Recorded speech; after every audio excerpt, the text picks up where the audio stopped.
So we were able to drive through here with the four-wheeler and the skid steer this time last year, but the trail is pretty wet now. Should be turning the cows out here in the next week or so. The insect life is pretty intense out here today.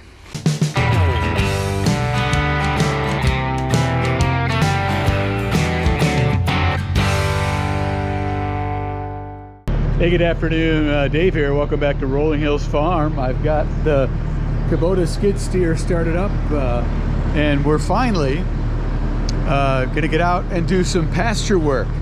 We've got a pretty good layer of snow. I'm hoping there'll be enough to smooth out the bumps because we've got a lot of brush to cut.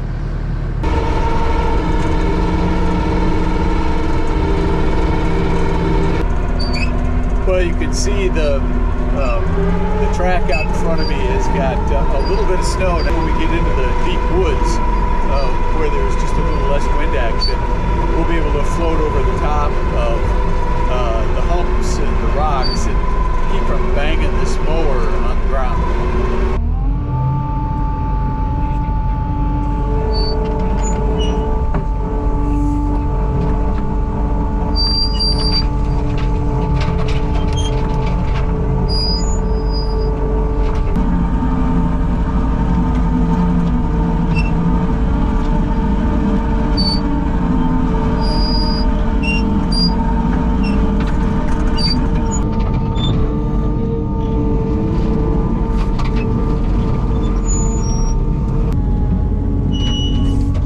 Skid steer is rocking a little bit, and when you go over the humps with the tracks, it lifts that mower up in the air and then it slams it down on the other side, and you run the risk of hitting a rock. So I'm having to crawl along here really slow so I don't damage anything, but it's smashing it apart. So the grass is very aggressive. The grass will grow and the cows will love it come spring. My tool is this nasty ES Steel brush cutter and our 75 horsepower Kubota skid steer, and it's a pretty good unit. Hydraulically driven mower, two-blade mower, that's very effective in carving this brush off and surviving the hummocks that you see here, because some of these can just be a root mass, but some of them might be a rock, and you never know till you hit it. So this is the kind of thing I got to be careful of. This is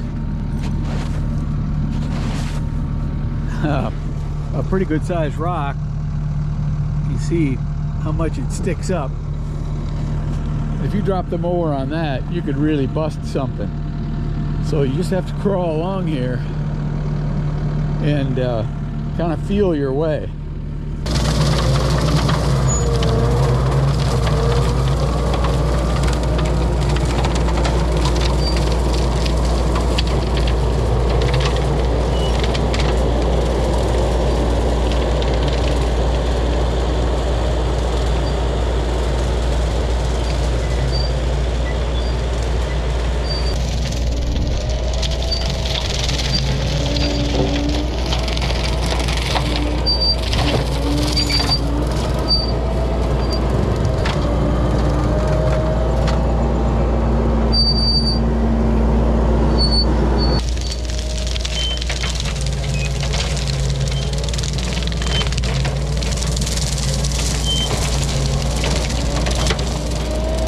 We've never been able to get in back here in the summertime because of this wet spot. So this year, this past summer, we built a little road through here. And it doesn't look like it, but we laid a lot of concrete slabs, broken concrete that we had found in kind of a pile back up there. And so we laid a trail of concrete slabs and then covered it with sand all the way through here, and buried underneath here are two culverts.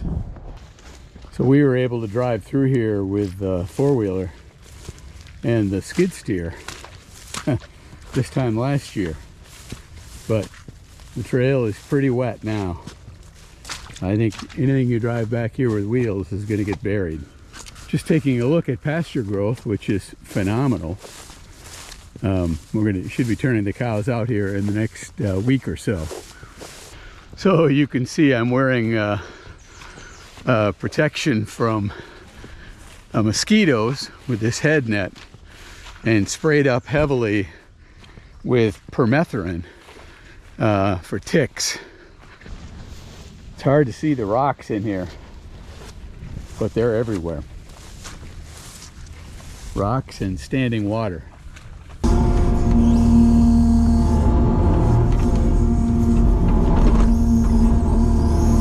We waited till the driest part of the summer, then went in with the skid steer, pulled out the rocks, smoothed out the path, laid down broken chunks of concrete and rock for a firm base, and then spread sand on top to build a small road through the wet area.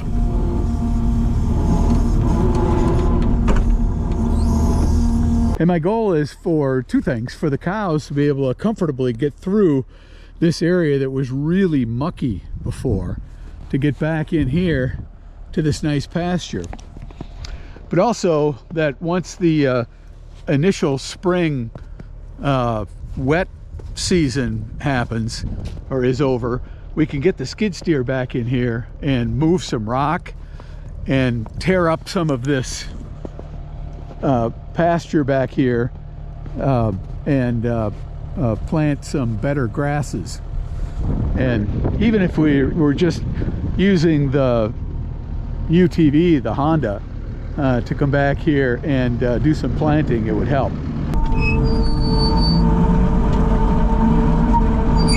This was mowed 2 seasons ago. So last season, there's this much growth up, about thigh high all the way across here.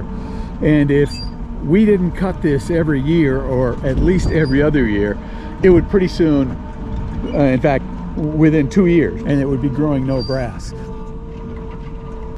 Along this section to the south, I came in here last year and cut along this fence line, but that's the only thing that's been cut.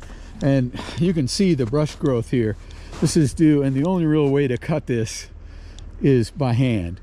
And so this section is due in the spring, when the temperatures get up and the snow gets down. We'll come in here with a chainsaw and a hand brush cutter, and we'll clear this whole fence line out. Well, so I thought I heard some clunking. Take a look. You can see the nut has loosened, and this blade is way too loose on the mower. By contrast,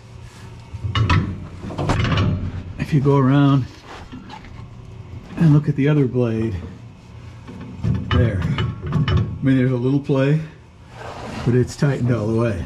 So to fix this, you need to remove this cover.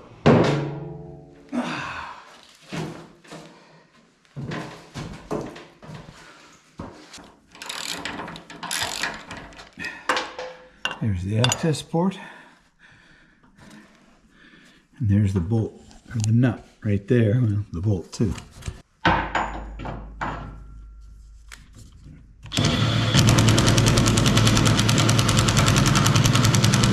There. Now it's holding nicely. You can see that nut's on there.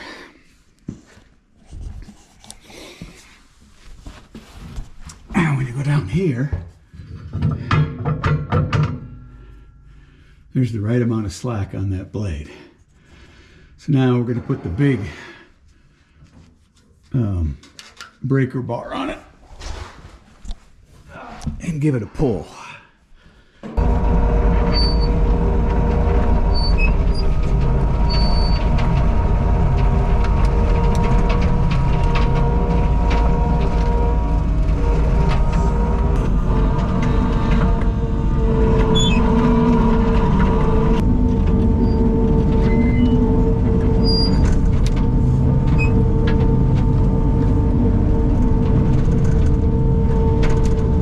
My goal is to get these open couple of acres cut back in that way, and then come in here with just my bucket and see if I can tear out more of these clumps of alderbrush.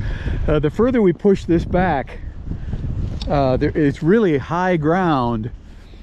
It's a favorite spot for them because it's down along the big west woods, out of the wind, and they just seem to like it back here. There, that didn't take long at all. We're all the way around that corner, back out to the main pasture, and then a section of the wetter ground right here. So this will be real nice pasture in the spring when this all grows back up.